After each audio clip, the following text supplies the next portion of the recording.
Champion! Champions. Ouais. Les Warriors. Les guerriers. Oui, monsieur! Les guerriers sont allés au bout. Oui, monsieur! Félicitations aux Golden State Warriors, officiellement champions NBA 2021-22. Elle est pas belle cette phrase, mon cher Alex? Pas mal. En tout cas, il n'y en a pas beaucoup qui l'avaient mise sur la table au mois d'octobre l'année dernière. Ah, ça c'est sûr. Et même dans les brackets du bracket contest de trash talk, je peux Même dire au qu'il y en avait 15 pas avril, beaucoup. je suis d'accord, tout à fait. Il n'y en avait pas des masses. Ça y est, c'est officiel, la saison NBA sur les parquets 2021-22 est terminée. Les Warriors sont de retour au sommet. Vous étiez des milliers à être avec nous sur le canapé hier soir, dans la soirée de jeudi à vendredi, pour vivre ce sacre. On a vécu plein de choses avec Simon et Alex sur le canapé et on voulait quand même faire cette espèce de vidéo protocolaire. Alex, depuis des années sur YouTube, lorsqu'il y a un titre, bah, on commente quand même le match finish si possible. Et Toujours. puis après, bah, on se retrouve et on dit bravo messieurs, les artistes, on paye les artistes à la fin du bal. On débrief, on envoie de l'analyse fine et de l'expertise et de l'objectivité, bien évidemment. Nous sommes d'accord, donc installez-vous tranquillou. Si vous êtes fan de la baie, vous pouvez faire du big step in, sortir vos plus belles lunettes et votre bouteille de Moët Chandon à consommer avec modération, bien évidemment. On va parler aussi de Bien nos sûr, amis ou à les... ne pas consommer du tout, c'est On comme ne vous pas voulez. consommer du tout, tout Vous à fait. prenez du avec de champomis, l'eau. ça marche bien. Hein. Exactement, ou de l'eau. Faites attention, c'est caniculaire en ce moment. Ouais, allez, peut-être laisser un peu la fête, de la badoie ou Allez. tu vois, de l'eau gazeuse, quoi. De la San Pellegrino, quoi. Ouais, voilà, c'est On ça. se permet. On parlera aussi de nos amis les Celtics, Alex, parce qu'il faut mettre du respect sur la maison verte. Ah oui, obligé. Grand playoff. Tout Grand à fait, playoff. et puis important toujours d'être fair play hein, jusqu'au bout. Mais donc on a essayé d'un petit peu de voir comment est-ce qu'on allait pouvoir articuler cette vidéo. Déjà évidemment félicitations aux Warriors, de Steph, de tout le monde qui sont champions, aux fans qui sont passés par là. On vous attend dans les commentaires. Alex, on s'est dit tous les deux qu'on allait quand même revenir d'abord sur ce Game 6, parce que le Game 5, on était retourné à San Francisco et on avait quand même la victoire de Golden State sans un grand Stephen Curry, avec un beau collectif qui tourne autour des Wiggins, Jordan Poole, Monsieur Klay Thompson et compagnie. Là, on avait vu Steve Kerr nous dire, les gars, on prend un costard, on y va, on va gagner. La manière dont le match démarre ne nous avait pourtant pas trop convaincus. Non, belle pression des Celtics, grosse pression des Celtics d'entrée. Pression défensive, des shoots qui rentrent pas côté Warriors, un peu de réussite côté Celtics, des bons choix, Marcus Smart qui va poster, Al Horford qui se fait servir très bas, poste bas, presque sous le cercle et tout, où tout de suite il y a eu 12-2 je crois, 12-2 bim, Tout à fait, 12-2. temps Morker, on se fait 12-2, bon démarrage, c'est exactement comme ça qu'il faut qu'ils jouent, enfin sur le canapé tous les trois avec Simon, on était là genre ok, bah, c'est comme ça qu'il faut que jouent les Celtics, c'est comme ça qu'ils vont... mettre à mal les Warriors, et à domicile avec l'intensité qu'ils mettent plus leur public qui va pousser fort et tout, bah ils ont une vraie chance de dominer le match comme ça et d'arracher un Game 7. Donc au bout de 2-3 minutes là, quand il y a 12-2 temps marqué, on fait bien les Celtics, bien. Tout à fait. Et on dit bien sans... Il faudrait que je me fasse le replay. Mais en disant, attention, le match est long, on veut la réaction des Warriors. On parle du fait que ça peut potentiellement décrocher, mais que c'est maintenant qu'on doit voir de quel bois est fait Golden State. Et ben on a eu la réponse quand même. Hein. C'est-à-dire qu'on a eu un run absolument monumental. On a eu un 21-0 notamment qui était un des plus longs runs, si ce n'est le plus long de l'histoire des finales NBA. On a eu un 35-10. Enfin vraiment, il y a eu... On est passé d'un TD Garden chaud bouillant à une espèce de cathédrale où de Steph à Klay, à Draymond, à Wiggins, à Poole, à tout le monde, c'est devenu une morgue, à une morgue totale, tout à fait made in Massachusetts. Et c'est vrai que là, lorsqu'on a vu ce second quart se dérouler et même cette arrivée à la mi-temps, on s'est tous pris un coup de congélo sur la gueule, parce qu'il y a des mi-temps où il y a des écarts et il y a des mi-temps où il y a des écarts qui ne sont pas tout à fait représentatifs. La violence du run était telle qu'en fait on a quasiment zappé, Alex, que Boston finit à 39 points à la mi-temps, quoi. C'est ça en fait, parce que c'est un run qui est initié d'abord par la défense de Golden State. Ouais. Qui va... Énorme entrée de Gary Payton 2. Ouais, énorme boulot de Draymond Green, on va parler de lui. Énorme boulot de Wiggins, très bon boulot au rebond quand il peut, même s'il a des problèmes de faute souvent, mais Looney quand même, c'est important. Bon boulot de Clay et Steph, tout à fait. Donc bref, c'est un boulot collectif, défensif des Warriors qui... On n'a pas arrêté pendant le match de dire « Ah, il faut qu'ils attaquent le cercle, les Celtics. Ah, il faut qu'ils soient plus agressifs et tout. » Mais force est de constater que les Warriors avaient fait cette analyse également et qu'ils ont fait tout ce qu'ils pouvaient pour que justement, Tatum, Brown, soit empêcher un peu de driver sur leur droite comme ils aiment bien, soit souvent avec la première aide très haute, ça c'est Draymond qui a très bien organisé tout ça, pour empêcher les chemins au cercle, sans parler de protection de cercle, c'est que t'empêches le chemin. Parce qu'en protection de cercle pure, ces Warriors ne sont pas des géants surathlétiques et tout, mais ils ont extrêmement bien géré, donc oui, t'as raison, 39 points seulement à la mi-temps pour les Celtics, c'est vraiment pas beaucoup, et puis de l'autre côté, t'en as 54. 54 à 39. Donc t'es à plus 15.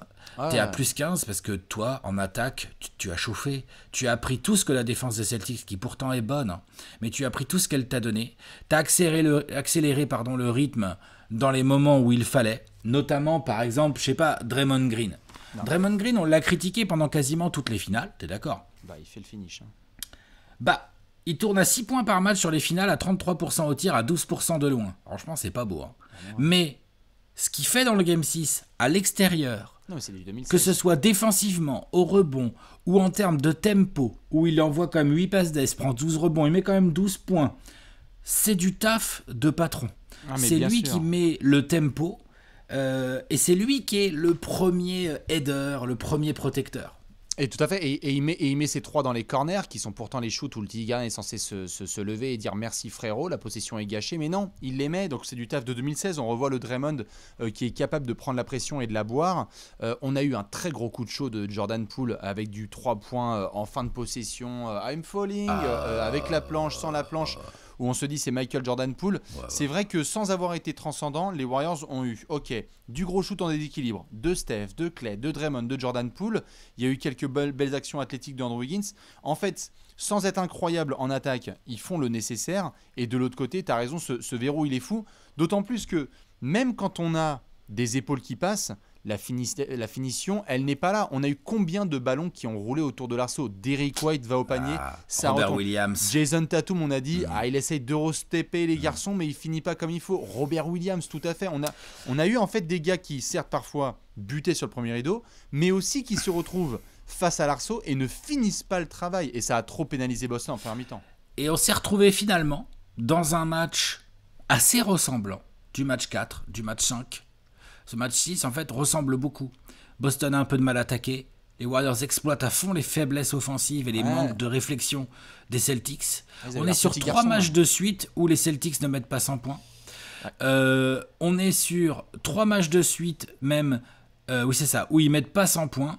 Les Warriors, eux, ont mis 100 points minimum à chaque match dans cette série. Sans en mettre 150, Même leur grosse défaite du match 3, là où ils se font quand même bien manger, ils ont 100 points quand même. Donc, c'est là que les Warriors ont fait de très grosses différences. Et ce Game 6 en est un des symboles. C'est que eux, ils ont affronté une très grosse défense. Ils ont réussi à l'outplay suffisamment avec leur super attaque. Là où l'attaque des Celtics, on le savait que l'attaque des Celtics était moins performante que la défense des Warriors. Que l'attaque des Warriors, mais l'attaque des Celtics n'a pas réussi face à cette très bonne défense des Warriors. Donc ce qui est vachement intéressant, c'est que tu as eu 2 très bonnes défenses face à face. C'est l'attaque des Warriors qui les a beaucoup aidés aussi à gagner ces finales, mine de rien. On parle beaucoup de défense, mais c'est sûr, l'un des gros points qui était mis en avant avant le début des finales, c'était de voir si Boston allait pouvoir tenir face à une telle puissance, parce que no disrespect envers Milwaukee, Miami et même Brooklyn, l'attaque des Warriors, c'est un casse-tête permanent. On en parlait dans la preview, on se disait tu peux pas, même si quand tu penses avoir trouvé la solution, ils vont te trouver des ajustements. On parle beaucoup des joueurs, Steve Kerr, les petits ajustements qu'il a fait, parce que tu n'as plus trop eu d'André Iguodala, tu n'as plus trop eu de Kevin Looney dans le 5 majeur. On a fait rentrer Otto Porter, qui n'a pas été dingue, mais tu modifies tes rotations. L'intronisation de Gary Payton 2 dans les finales, elle est énorme. Il y a un avant et un après. On a vu un peu de Bjelica, on l'a plus revu. Donc vraiment, le jeu d'ajustement de Steve Kerr a été impressionnant. Moi, ce qui m'a beaucoup marqué sur ce Game 6, c'est aussi lorsqu'il y a le fameux run de Boston, que ça craque pas. On a dit, c'est à ce moment-là que le champion doit y aller.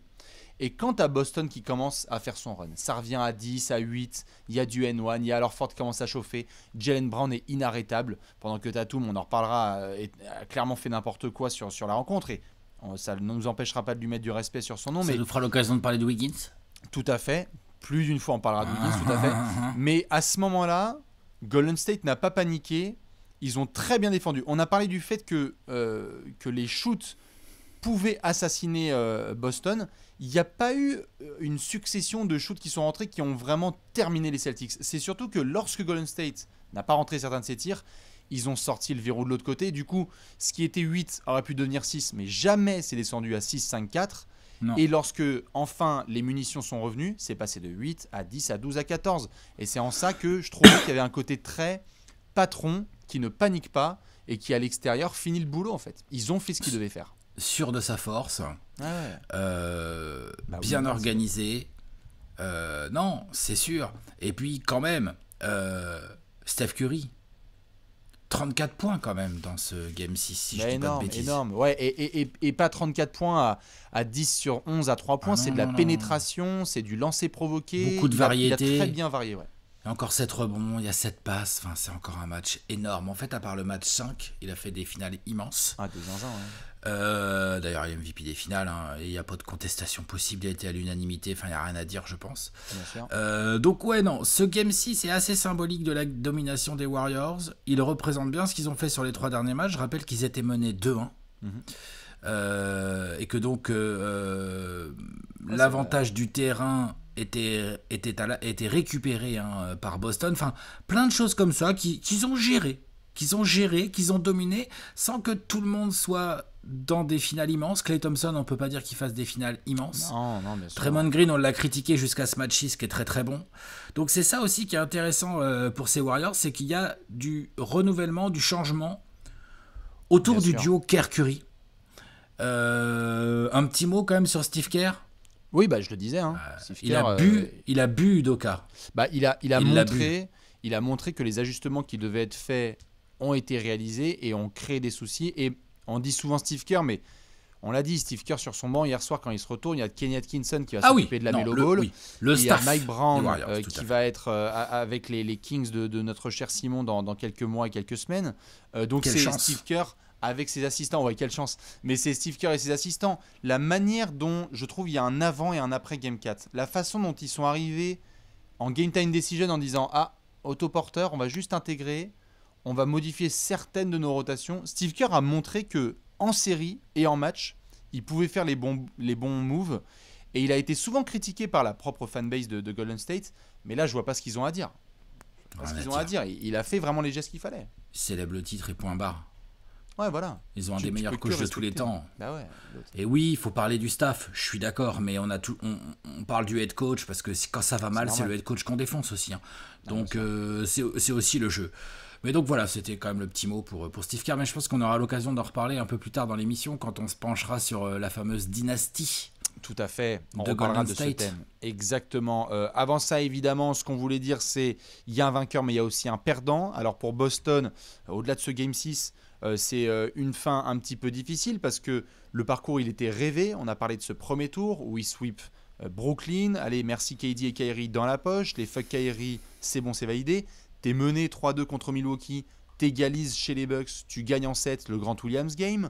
Tu affrontes Miami et tu sors le numéro 1 de la conférence Est en Game 7 à l'extérieur.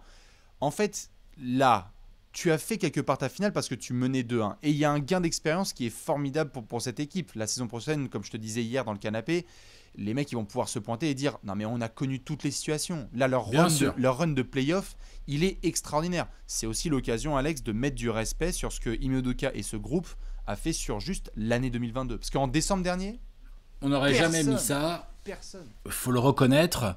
Ils font de très très bons playoffs. Des légendaires playoffs. Pour une équipe dont les leaders sont aussi jeunes. Et oui, Udoka s'est fait boire en finale, mais il est coach rookie. Ouais, et puis tu te fais pas boire par Philippe du 8-8. Il se fait boire par un des meilleurs coachs de tous les temps. Donc non.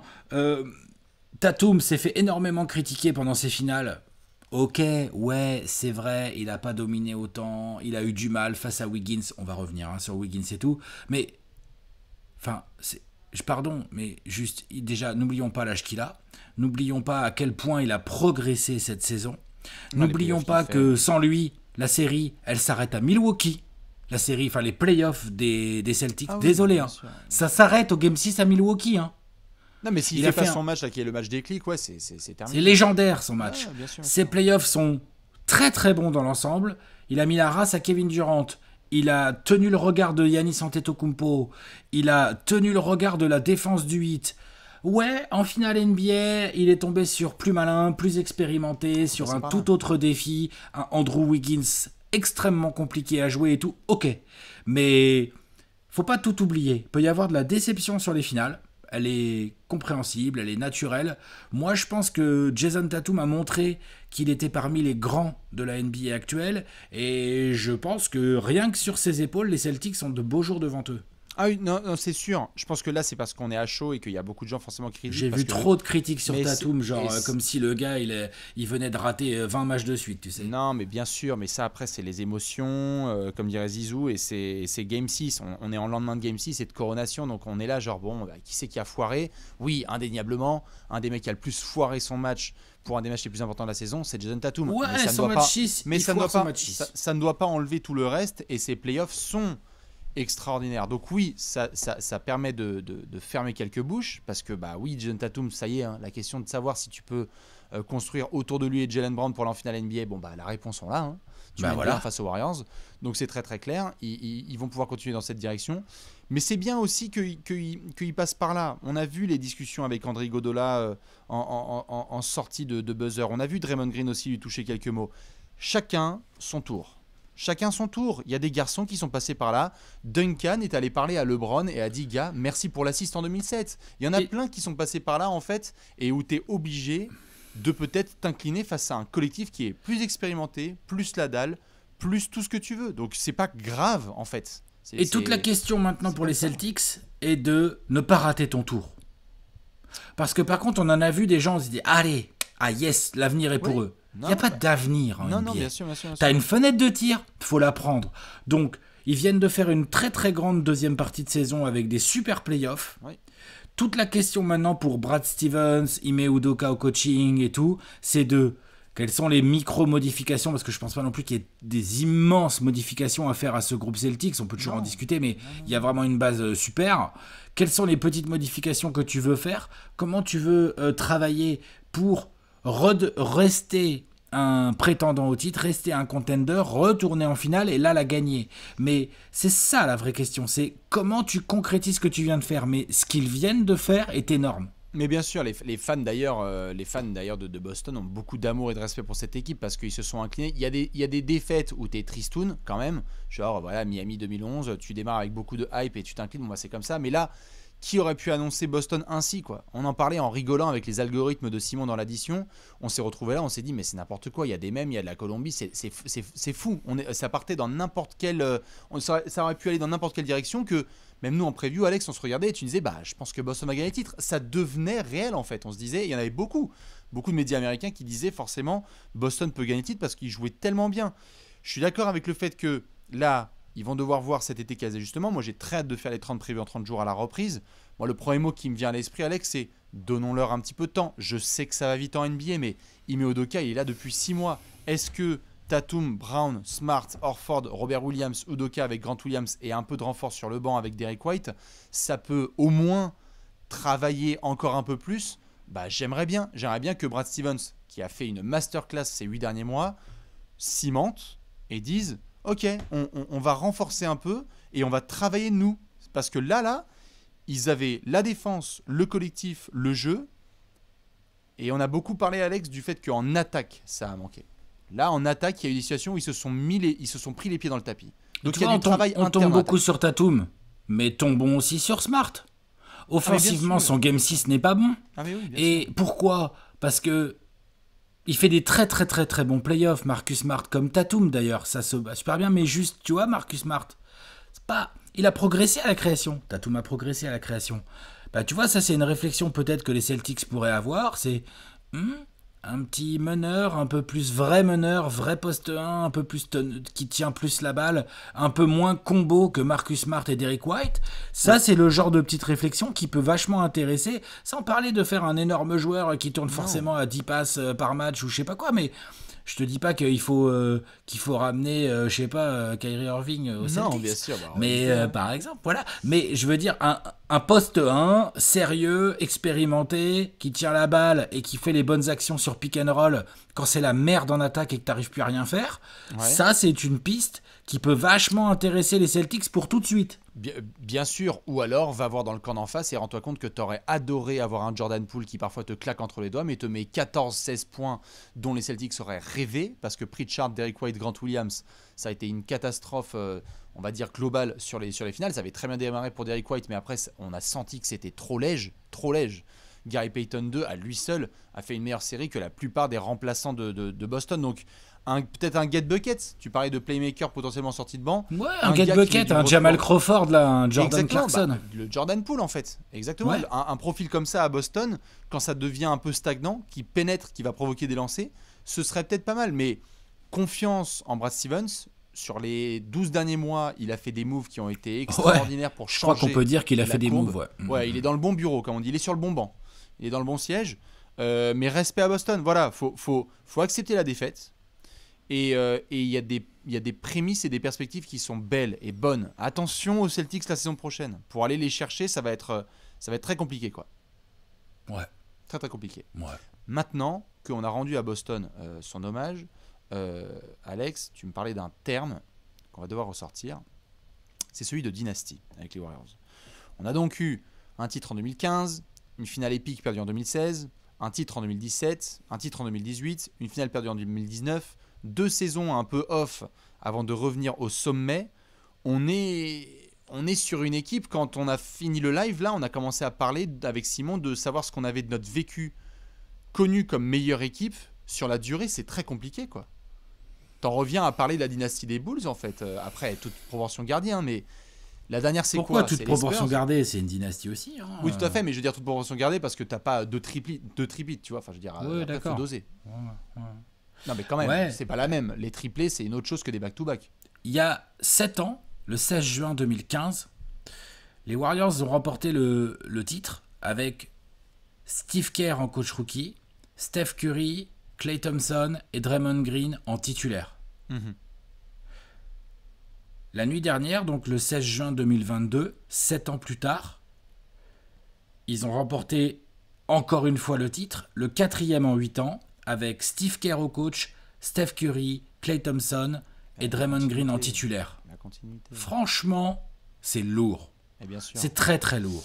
Je rappelle que Steph Curry, Klay Thompson et Draymond Green sont tous les 3 draftés par les Warriors. On va venir après sur l'histoire de pognon, parce que c'est vrai qu'ils draftent tout le monde, mais si t'es pas dans un gros marché et puis que t'as pas le proprio pour mettre le blé, je sais pas si tu peux garder tout le monde ou avoir Andrew Wiggins avec un salaire max, comme ça, enfin tu vois, un ancien numéro 1 de draft et tout. Donc ça, bien sûr, mais quand même, il y a quand même un travail de fondation, un travail de développement qui est archi, comment dire, plus que respectable, quoi, qui est quelque chose qu'il faut montrer dans toutes les écoles de GM, c'est pas si ça existe. Mais c'est une dynastie incroyable, il y a 6 finales en 8 ans, on le martèle depuis hier soir, 4 titres en 6 finales, 6 finales en 8 ans. Steve Kerr, il en est à sa 9e bague, 5 en tant que joueur, 4 en tant que coach. Steph Curry, 7 saisons, juste 7 saisons. Il vient d'ajouter dans son palmarès un record all-time à 3 points. Pour aller le chercher, il va falloir quand même carburer. Un MVP d'All-Star Game, un MVP de finale de conf. C'était la première fois qu'il y en avait un. Boum, il est pour Steph Curry. Et MVP des finales. Non, mais c'est... Bon, on va parler de Steph après. Non, mais tu vois, c'est pas mal. Il ajoute des choses. Non, mais bien sûr. Et je te finis comme ça, je te lance là-dessus. Ce qui est incroyable en plus dans cette dynastie des Warriors, c'est le nombre de joueurs qu'ils ont lancés. Et là, on a l'exemple. Le travail autour de Jordan Poole, là, t'en as parlé un instant et tout dans ce qui manquait à Boston, mais le travail sur Andrew Wiggins, là, je te lance là-dessus. Ils étaient menés 2-1, les Warriors. Andrew Wiggins, au match 4, il envoie 17 points, 16 rebonds, avec de la grosse défense sur Tatum. Au match 5, il envoie 26 points, 13 rebonds, c'est le meilleur joueur du match dans cette victoire des Warriors. Et la nuit dernière, au match 6, il y a quasiment un 5x5. Il y a 18 points, 6 rebonds, 5 passes, 4 interceptions, 3 contres. Et en plus, c'est des gratte-ciel qu'il a dans la tête de Jason Tatum. Là. Il a posé tout ce qu'il fallait dans la tête de Jason, ça c'est sûr. En fait, pour aller dans le sens de ce que tu disais, Oui, c'est ce qu'on a vu aussi avec les Spurs, notamment lorsqu'il était question de former des garçons. On a dit tiens, Kawhi est venu de là, d'autres garçons sont venus de là, Danny Green est venu de là. On en a eu plein qui sont passés. Et donc les grandes dynasties, ce sont des institutions. Et encore une fois, pour élargir ce que tu disais, c'est que on va souvent revenir sur Steph, Klay, Draymond qui ont leur propre statut. Mais moi, ce que j'ai adoré hier soir sur le podium, c'est que Steve Kerr, quand on lui tend le micro, il dit « Mais le mec qui est là depuis le début et qui me file les ingrédients, c'est Bob Myers ». Et donc ça veut dire que Golden State, depuis des années, c'est toujours la même relation entre le coach et le GM, Bien dont sûr. on parle pas assez. Et le proprio. Et le proprio. Donc du coup, tu gardes ta colonne vertébrale. Combien de fois on voit des proprios où ça change? Combien de fois on voit des GM où ça bouge et des coachs? Combien de fois on a eu des discussions là sur 2019-2021, on s'est dit ah, attention à la tête de Bob Myers si ça commence à ceci, cela. Attention à Joe Lacob qui va avoir la luxury tax. Les gars ont continué à y croire et avec toutes les discussions qu'on a eues sur les Nets, sur les Lakers, sur les super teams, sur l'ajout, de voir Golden State répéter cet adage de la continuité et de ces choses intrinsèques que tu ne peux pas acheter à la free agency en fait. Bah ça c'est énorme et j'ai énormément de respect pour Bob Myers. Ce qu'on a critiqué nous sur cette chaîne et dans des articles en disant faut voir si tu te positionnes sur Ben Simmons, faut voir si tu te positionnes sur Bradley Beal ou sur Pascal Siakam. C'est l'été dernier on était là, on se disait alors si ça se trouve tes pics de draft on s'en bat les steaks. Et bah les mecs là ils sont champions, ils vont nous former Kuminga, Moses Moody, James Wiseman si ça se trouve et compagnie.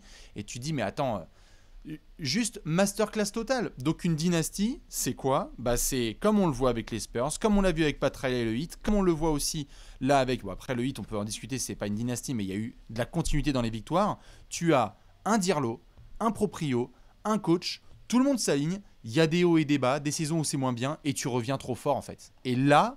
Moi, j'ai un respect total parce que Golden State aurait largement pu péter des câbles. Quand Draymond Green fait une saison nulle il y a 2 ans, tu aurais pu dire il est surpayé, casse-toi. 2 ans après, bah, il est titré. Et Steph Curry est le symbole de ça. Ah bah oui, bien sûr. Steph Curry, il aurait eu toute la légitimité pour gueuler à l'été dernier, dire les gars, on va jouer avec des rookies. Mais c'est ce qu'il a fait. C'est ce qu'il a fait. C'est ce qu'il a fait concernant la sélection de Avery Bradley par rapport à d'autres garçons lorsque Avery Bradley était potentiellement dans le camp. Les anciens ont gueulé, ça c'est factuel. Ouais, ils ont gueulé, mais en fait, ils ont gueulé. Mais ça a été géré, ils ont compris, et derrière... Ça a été géré en interne, tout à fait. Non mais, et derrière, ils ont fait ce qu'il fallait pour respecter les consignes de leur general manager. Il y a plein de divas et de franchise players actuels qui auraient fait non mais j'en ai rien à battre. Non, tout à fait. Je passe pas la balle ou je sais pas, tu vois ce que je veux dire. Bien sûr. Et Steph Curry démarre ses playoffs 6e homme, hein, parce qu'il est tout juste en retour de blessure. Il fait ok, allez, mettez Jordan Poole titulaire là contre les Nuggets. Ça aussi, c'est la continuité de ce que tu décris. Le proprio, le GM, le coach. Il te faut le franchise player qui soit dans cet esprit-là. Bien sûr. Tout ça, ça va ensemble en fait. Parce que si ton franchise player il joue trop la diva, t'as beau avoir de la continuité entre ton GM, ton coach et ton proprio, t'es niqué. T'es niqué. Si Stephen Curry dit non, mais les gars, vous êtes des oufs, jamais je vais sur le banc. Je peux jouer, je suis titulaire. Qu'est-ce que tu fais? C'est les Rockets. Si tu dis ouais, oui, les Rockets c'est d'autres, hein, et d'autres. Hein. Non, je dis les Rockets parce que voilà. Non, mais t'as bien fait, faut leur mettre des taxes, ça leur fait du bien. Mais parce que je veux dire par là, c'est que t'en as d'autres qui auraient dit non, mais attendez, comment ça, je vais jouer Kuminga et qu'est-ce qu'il fout là, Andrew Wiggins au contrat max encore? Non, les mecs, Draymond c'est pareil, ça critique, ça gueule beaucoup, ça passe du temps à faire des podcasts, des machins. N'empêche que ce qu'est devenu Andrew Wiggins entre les mains de Kerr, Iguodala, Draymond Green et Curry, c'est ça aussi les Warriors. Tout à fait, exactement. Et cet exemple de Wiggins est représentatif. Tu parlais là de Steph. Iggy a beaucoup parlé du fait de revenir à Golden State, alors qu'il y avait plusieurs franchises qui étaient sur lui. On avait parlé des Lakers, des machins. On l'a revu retourner à Golden State. Et il y a eu quelques petits morceaux qui sont sortis cet automne de Iguodala qui parle notamment avec des Jimmy Butler et d'autres garçons qui ont joué avec Wiggins et où ils ont dit vous allez l'adorer et il va falloir bien le former et si vous le formez bien vous allez grave vous en sortir. Et donc le trade d'Angelo Russell Andrew Wiggins, il n'y a même plus de discussion. Aujourd'hui, Andrew Wiggins il est en train de siroter du moët avec une bague de champion. C'est le meilleur ailier des finales. Et d'Angelo Russell il est en train de se demander où est-ce qu'il va jouer la saison prochaine. C'est le meilleur ailier des finales Andrew Wiggins. Je laisse les fans de Boston vous... À débattre quand même. Jaylen Brown sur les finales. Jaylen Brown est énorme. Ah oui, Jaylen Brown, pardon, je le mets toujours en 2, autant pour moi. Oui, alors, sur ok, les il est à la lutte avec Jaylen Brown pour être le meilleur espèce de joueur extérieur des non, finales. Mais bien sûr, mais je vois ce que tu veux dire. Non, mais je suis d'accord, je le mets toujours en 2 et j'ai tort. C'est un 3, Jaylen Brown, tout à fait. Enfin, au minimum, un swingman. Mais j'ai compris en tout cas ce que tu voulais dire, mais c'est vrai que sur cet aspect, en tout cas, de dynastie, ils ont mis le coup de tampon. Il y a un côté très comeback du vieux, de l'ancien. C'est pas au vieux singe qu'on apprend à faire la grimace, c'est-à-dire, vous nous avez sous-estimés. Vous nous avez dit, non, on va pas y arriver. Là, vous nous avez laissé la fenêtre de tir.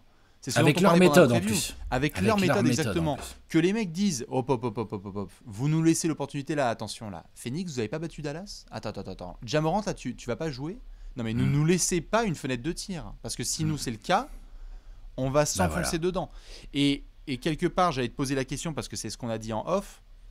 Tu gagnes le titre, tu sirotes. T'es une dynastie avec un D majuscule. What about next year ? Comment tu fais la saison prochaine ? Tu joues back-to-back. Là, ils sont motivés comme Jaja, en plus, là. Je pense que c'était vraiment cette saison qu'il fallait le prendre. Ça, c'est sûr. Fallait prendre le titre, c'est sûr. Après, je te dis pas qu'ils vont faire le back-to-back. Je te dis qu'ils vont débarquer en octobre avec la motivation de le faire, avec la détermination pour le faire. Surtout qu'en plus, là, Klay Thompson, qui est revenu au basket au mois de janvier. Ah, bien sûr. Je veux dire, Klay fucking Thompson. Finale 2019, il y a 3 ans. Il se fait le genou, il se fait les ligaments, une rupture. Il joue pas pendant 1 an. Il revient après le confinement, machin, tout ça. Il se fait le tendon d'Achille. Il joue pas encore pendant 1 an. Là, il est monté en régime tout au long des playoffs. Comment ? Holy cannoli, comme il dit. Ouais, exactement. Il fait pas des belles finales offensives. Par contre, il a très très bien contribué dans toutes les tâches défensives et dans l'intelligence. Mais il fait pas des belles finales offensives, tu vois, il y a pas à chier. Non, je siffle parce qu'en fait, il a défendu tellement bien que ça m'a choqué en fait au niveau physique. Tellement bien défendu, tellement intelligemment, il est tellement utile. Je veux dire, il est 3 ans plus tard, après avoir fait genou et tendon d'Achille, il est titulaire indiscutable dans l'équipe championne. Ouais, tout à fait. Et il va arriver en 2021, qu'est-ce qui se passe ? Il retrouve un peu du rythme offensif. Non mais bien sûr. Ils ont la base de Golden State, c'est que si tu as ton Steph, ton Dre, ton Wiggins et ton Clay, il va falloir discuter avec les Looney, avec les Jordan Poole, avec les Otto, parce que là, laissons-les célébrer, mais il va y avoir des grosses discussions en termes de salaire et de taxes, parce que là, Golden State a été d'ailleurs pas mal discuté pendant la finale comme une des équipes qui a le plus dépensé. No joke, tu dépenses le plus, bah t'as moyen quand même d'être en. Non mais ils ont une masse salariale complètement délirante avec la luxury tax. Ils ont la masse salariale flat, le salaire à payer le plus haut, autour de 175 millions. Hein. C'est plus que les Clippers, c'est plus que les Celtics bien évidemment. Enfin voilà, et avec la luxury tax, ils avoisinent les 300, je crois. Hein. Bien sûr, et on verra comment se positionneront le trio Lacob, Myers, Steve Kerr. Parce qu'on a le sentiment que Myers, Lacob et les joueurs vont vouloir rester compétitifs et aller chercher le titre. Joe Lacob va être le premier aussi à dire les gars, là, quand même, on a eu la bague, on peut pas souffler un petit coup là. Vous voulez pas que, en fait, je sais pas moi, en fait, Wiggins il va aller ailleurs parce que là, la demande de renégo elle est dure, ou Jordan Poole tu l'as pas. Et il faudra développer d'autres garçons. Donc, il y aura tout un tas de discussions à avoir cet été, parce qu'on sait qu'il y a de la gourmandise qui vient des titres NBA. Hein. Ça, c'est logique, hein, ça fait des siècles et des siècles. Mais oui, tu reviens la saison prochaine avec une cérémonie de remise de bague qui va être extraordinaire le premier soir de la saison. Parce qu'on va avoir Steph en jersey avec les copains qui vont être comme ça, Big Steph, et qui vont mettre la bagouze au doigt. Il va y avoir que des forts comme ça, là. Et ça remonte au LeBron, au Luka, au KD, au Joel, au Giannis, etc. que va falloir compter sur les anciens, quoi, en fait. Va falloir continuer à compter sur eux. C'est ouf. Leur niveau défensif, là, moi, j'ai été complètement halluciné. Ils se sont aussi recréés. Tu parlais de dynastie tout à l'heure. Ces Warriors, ils sont dingues avec David Lee, Iguodala en 2015-16 avec Bogut, Harrison Barnes. Ils intègrent KD, ils se reconstruisent. Enfin, ils se redéfinissent. Et là on a eu un... C'est quoi comme verrou défensif qu'on a eu avec des GP et tout. Mais le truc, c'est qu'ils ont probablement le meilleur patron défensif de sa génération. Je parle de Draymond Green. Hein. Oui. Et ils ont probablement le meilleur joueur offensif de sa génération. Ah bah ça aide. Ouais. Et c'est la même génération. Alors c'est pratique. Et le meilleur lieutenant aussi. Ça tombe en même temps. Tu vois. Ouais, voilà. Tu vois. Et le meilleur duo et un gros duo joueur-coach et tout. Enfin... Voilà, ils sont partout, partout. C'est en cours et ils sont déjà partout dans le all-time. Donc oui, évidemment, parce que moi vraiment, je te dis, leur défense, Ils ont très bien défendu toute l'année et ils ont continué à extrêmement bien défendre en playoff. Et ils exploitent extrêmement bien les faiblesses d'une attaque adverse. Mais leur attaque, parce que la défense de Boston, elle a mis à terre tout le monde pendant ces playoffs. Et ben, pas Stephen Curry. Non, pas Stephen Curry. Et ça, c'est fort. Non, mais je dis Stephen Curry, mais parce que pour le coup, là, l'attaque des Warriors... Là, pour le coup, elle bénéficie quand même. Je crois que ça a été très visible sur ces finales. Boston a d'abord essayé de jouer en drop en disant ça sera Curry et personne d'autre, sauf que l'autre il t'en met 43 dans la boubouche. T'es obligé de t'adapter un minimum. Et quand tu commences à vouloir redéfendre de manière un peu plus classique, peut-être en switchant plus et en faisant plus du 1-1 comme la défense de Boston est très très forte, bah l'autre il se déplace trop bien sans ballon et tout devient plus compliqué. Et là, Steve Kerr il te met du autoporteur et tout. Enfin. Sauce pour tout le monde. Steph a pris personnellement très certainement le fait de se blesser face aux Celtics un peu plus tôt dans la saison. Il pensait qu'il y avait un petit peu pas d'intention, mais que c'était un petit peu touché avec Marcus Smart. Marcus Smart, défenseur de l'année. Ça a été aboyé dans les oreilles de Steph. Ça a été aboyé. Draymond Green, il a passé une semaine à lui dire gros, c'est le Deepoy. Pardon. Il t'a mal parlé. Tu te rappelles qu'il t'a mal parlé ou pas? Exactement. On y va. Il s'est teint les cheveux en vert. On y va, frère. On va aller le chercher. Donc, basculons sur Steph. On a parlé des Celtics. On a parlé de Clay, de Wiggins, etc. On voit un des meilleurs joueurs de tous les temps remettre les points sur les i, enlever une des lignes les plus peut-être injustes, blasphématoires, c'est-à-dire un MVP unanime de saison régulière, un joueur qui a changé le jeu, qui a changé le sport, une icône de sa franchise, un multiple star, un futur Hall of Famer les yeux fermés, qui vient toquer à la porte des 10 meilleurs joueurs de tous les temps, qui ajoute enfin cette ligne de MVP des finales. On a vu l'émotion, Alex, hier soir. T'avais le sentiment, moi je trouve, quand il y a eu le buzzer final, moi la première phrase qui m'est venue là dans la soirée, enfin dans la matinée parce que j'arrivais pas à dormir, c'est qu'est-ce qu'on va dire maintenant sur Steph, quoi? Qu'est-ce que vous voulez dire sur ce mec? De plus, il y a tout qui est coché. En plus, il est altruiste. En plus, c'est un bon leader, ça se voit. Tout est coché. Tout est coché. Tu as révolutionné le jeu. Tu es un des joueurs les plus spectaculaires de l'histoire. On a fait les top pyromanes, les top dingues, on laisse les nanas de côté parce qu'il est à 4h du matin, il est zinzin. Et le top 10 des leaders aussi, il faudra peut-être... je sais plus si on l'a déjà fait ou pas, mais il faudra le refaire. Leader, tout ce qu'on veut, exactement, entente joueur-coach. Toutes ces choses-là, bah, tu crois qu'ils ont bumpé d'un petit coup, là, Curry et Curry, là, putain. Et je suis complètement bouche bée en fait depuis hier soir parce que c'est un magnifique champion. Il a dit que ce titre avait un petit peu plus de saveur ou une saveur différente des autres parce qu'il n'y a pas de Iguodala MVP des finales ou de KD. Il y a un côté comeback et tout aussi. Exactement. Et puis il n'y a pas de KD dans l'ombre ou je sais pas quoi. Là c'est du Steph matériel. Putain, on va devoir updater plein de trucs, Alex. On va devoir updater le top 10 des meneurs peut-être all time. Tu vas aller chercher Magic là? Pour toi c'est tôt. Attendons de voir la fin de carrière. Chez Magic Johnson. J'aime bien. Hein. Il est légendaire, hein, Steph Curry. Hein. Est-ce que vraiment, il est déjà dans la cour de Magic Johnson? Je sais même pas s'il est dans sa cour, en fait. Je pense qu'il est dans sa cour, mais qu'il est assis sur le banc pendant que Magic se balade. Je sais pas, ouais. Parce que Magic, c'est... Enfin, attention, c'est compliqué. C'est trop dur. Par contre... Parce qu'il a changé le jeu, hein, Steph Curry, j'aime bien. J'ai l'impression que Magic a pas mal changé les choses également. Il a changé les choses aussi. Et l'industrie du sport, même. Bon, là, c'est en fait, à part shooter, qu'est-ce que Curry fait mieux que Magic? C'est la vraie question qu'il faudra se poser. Bien sûr. Et on a souvent parlé de ce toc-toc-toc qui est là. Hakim, Moses, Kobe. Attention.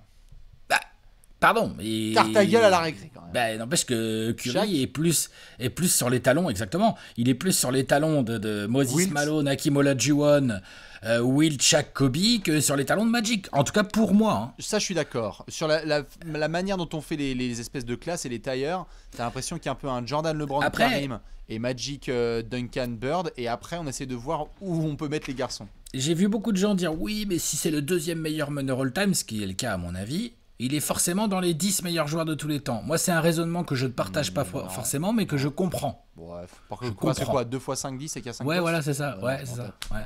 Ok. Enfin, je veux dire par là, l'histoire du jeu, tu la connais comme moi, il y a eu beaucoup d'intérieur. Je suis d'accord, ça marche pas trop bien avec l'histoire du jeu. Voilà, je suis d'accord.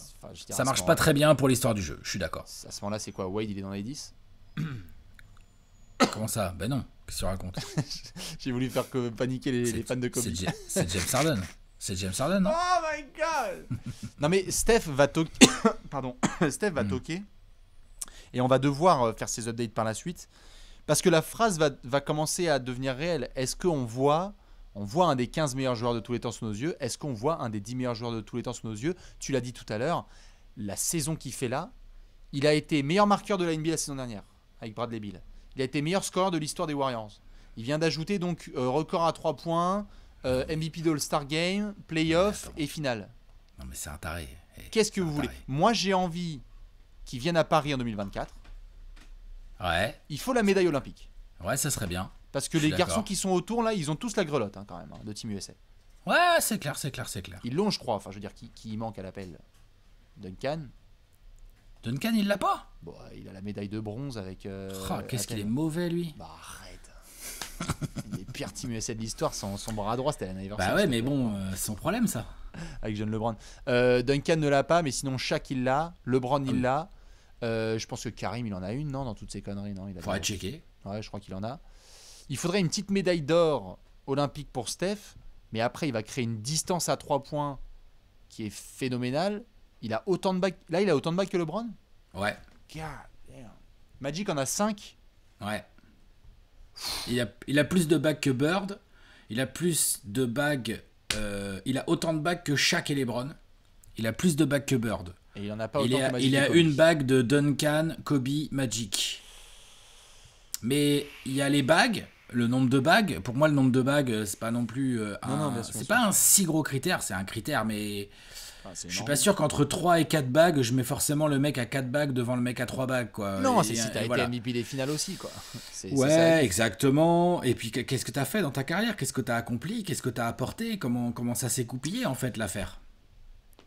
On a encore du temps. Il vient de fêter ses 34 là en mars, si je dis pas de bêtises. Ouais, et puis en plus, vu comment il joue, il a encore quelques saisons devant lui. Hein. Ouais, il a parlé du fait d'avoir fait tout ce travail dans la off-season pour revenir à fond. Bon, là, il va un peu souffler, je pense.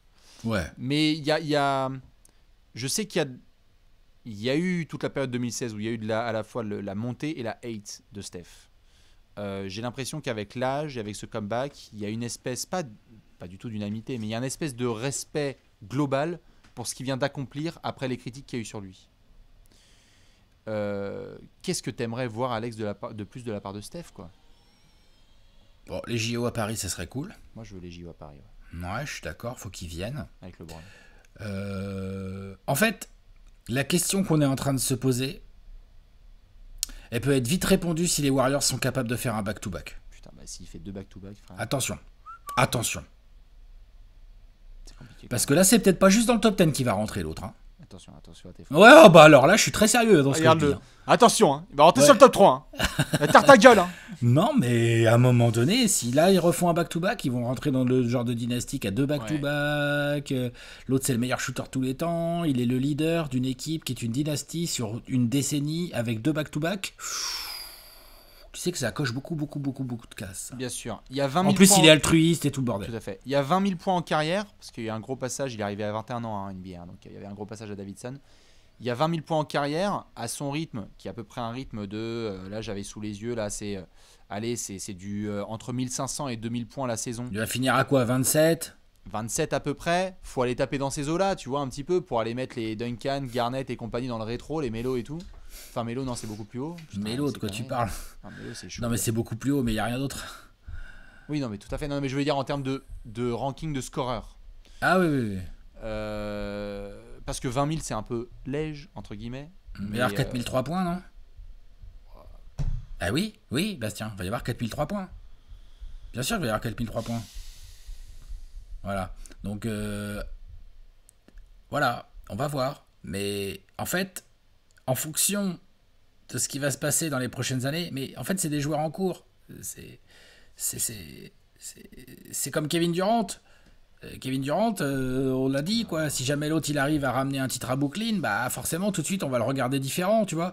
Donc qu'il le fasse parce que Steph, ouais, sang et avec, hein. Ah ouais, c'est pas la même franchise comme on est tous d'accord. Mais en tout cas, ce genre de choses va beaucoup compter. Donc je pense que la première étape la plus importante dans ce qui est en train de faire Steph Curry, potentiellement pour monter dans les classements all-time, c'est d'aller faire un back-to-back. Ça se joue l'année prochaine pour moi. Il faut là. Pas que, hein, mais ça se joue en partie l'année prochaine. Ouais. Petit numéro 1 de la conférence Ouest aussi, ça ferait du bien là, avec la discussion MVP. Pourquoi pas, mais c'est moins important, je pense. Ouais, tout à fait, il l'a déjà. Un peu plus random, ça. Il y a déjà 2 MVP et tout. Qu'il fasse un peu la route de LeBron, là où en fait, c'est une guerre, là, oh là là là, et puis tu te ramènes en playoff, et en fait, le mec, il dézingue tout le monde parce qu'il connaît trop le jeu, en fait. Sortie de banc. Sortie de banc, il n'y a pas de problème. Le mec a une humilité de superstar. Surtout que c'est compliqué parce que la saison prochaine, les Clippers vont revenir, on l'espère pour eux, à 100% en santé et ambitieux. Les Lakers, peut-être, on verra ce qu'ils ont comme joueurs. Les Nuggets, peut-être. Les Mavs vont commencer à avoir les dents très très longues. Peut-être on verra ce que vaut le groupe des Suns, mais peut-être qu'ils seront vénères ou pas. Enfin, Utah. Ouais, Utah, bien sûr, Utah. Voilà, les Pélicans. Les Wolves. Donc tout est compliqué en NBA, tout va très très vite. Donc ce serait extraordinaire de réussir un truc comme ça de la part des Warriors avec Steph Curry en patron. On a vu ce que ça donne, la cible dans le dos. Hein. Demander à Milwaukee ce que c'est. Hein. Tu fais une grosse régulière, puis tout d'un coup, tu perds ton Klay Thompson, entre guillemets. Hein. Et c'est toute la difficulté, d'ailleurs, pour les Celtics qui les attendent, parce qu'ils vont devoir se fader des Nets qui vont avoir un peu plus faim, des Bucks ultra revanchards, un Heat revanchard. Enfin, elle est là aussi la fenêtre de tir des Celtics. Faut surtout pas qu'ils croient que parce que Jason Tatum n'a que 24 ans, qu'ils ont 10 ans devant eux. Exactement. Et il y a tout un été qui va venir avec plein de mouvements. Et ça me permet de vous rappeler plusieurs choses. Évidemment, c'est que jeudi prochain, dans la nuit de jeudi 23 au vendredi 24, on sera avec Alex sur ce même canapé pour faire la draft tout à fait 2022. Plein de choses à devoir discuter. Attention, vous avez vu, Christian Wood à Dallas, c'est le début des dominos. On va commencer à avoir des moves parce que tout le monde veut aller chercher la tête du guerrier de San Francisco. Donc, beaucoup de mouvements à venir cet été. Le classique après de la free agency, les 30 prévus en 30 jours. On fera ça autour du mois de septembre et d'octobre. On aura hâte de voir ce que ça donne. Mais en tous les cas, voilà, c'est la fin de la saison 2021-22 et je suis à la fois épaté du parcours des Celtics et complètement in love de voir Steph au sommet qui enlève cette étiquette. On enlève quand même un truc qui, moi, me grattait quand même. Ouais. Non, franchement, c'est du champion. Ouais, magnifique champion. Du coup, félicitations aux fans des Warriors. Dites-nous ce que vous avez pensé de ces finales, de la place de Steph parmi les meilleurs joueurs de tous les temps. Alex, comme d'hab, je te laisse avec le petit mot de la fin. Et bah maintenant, c'est cap sur la draft. Et avec cette immense question, que vont faire les Kings en 4 ? La clé de la draft. Et c'est ça la beauté de la off-season. Sur ce, on fait des bisous. Félicitations encore. 4. Bravo les Warriors. Et à la prochaine. Ciao.